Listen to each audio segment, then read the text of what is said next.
এখান থেকে একটা পাও সরবেন না, ওকে? শুনুন, কি আপনি পরাগকে বলবেন আমি ওর জন্য চলে এসেছি, সব বুঝিয়ে বলবেন, তাহলে দেখবেন ও ছুটতে ছুটতে চলে এসেছে।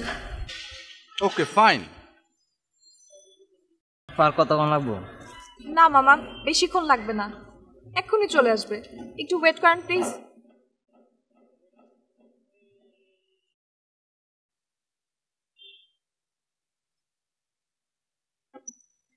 চলুন সামনে থেকে চলেন। কেন সামনে যাবে কেন? পরাগ থাকে না এই বাসায়, আমি পরাগের কাছে যাব। আই রিক্সা থামান তো, থামান। আপনি যান, পরাগের কাছে যান। পরাগ আপনার জন্য গোলাপ ফুল বুকে নিয়ে অপেক্ষা করছে, যান। আপনি এইভাবে কথা বলছেন কেন? দিন, আপনার পরাগকে খুঁজতে হবে না, আমি ওকে খুঁজে বের করবো, আমার কারো সাহায্য দরকার নেই।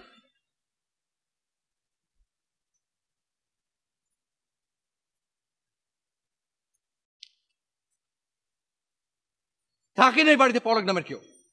আপনার মাথায় কি এতটুকু বুদ্ধি নাই যে পরাগকে পাওয়া মাত্র আপনাকে তার হাতে গছিয়ে দিয়ে আমি আপনার মতো একটা যন্ত্রণার হাত থেকে মুক্তি পাই? কি কি বললেন আপনি? তার মানে আমি আপনার কাছে একটা যন্ত্রণা? আমি আমি আপনার কাছে একটা যন্ত্রণা?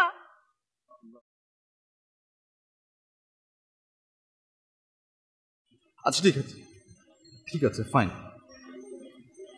ফাইন, ঠিক আছে।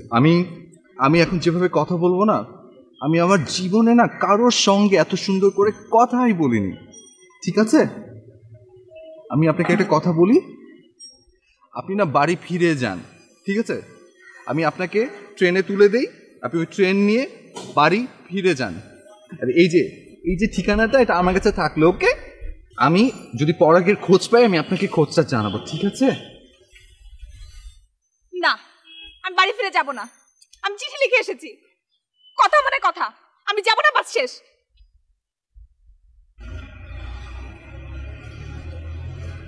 আচ্ছা তাহলে এক কাজ করি,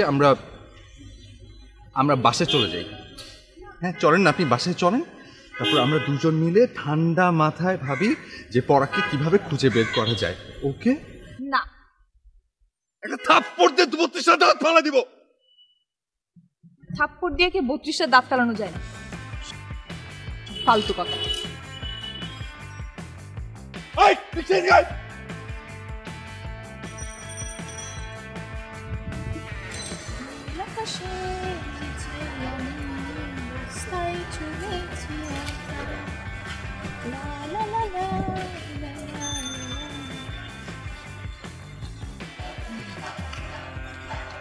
এটা না আমার ছোটবেলার অভ্যাস, রিক্সায় উঠলেই কেমন যেন গান গাইতে ইচ্ছা করে, আটকে রাখতে পারি না। ঠিক আছে, গাইব না। ঠিক আছে না?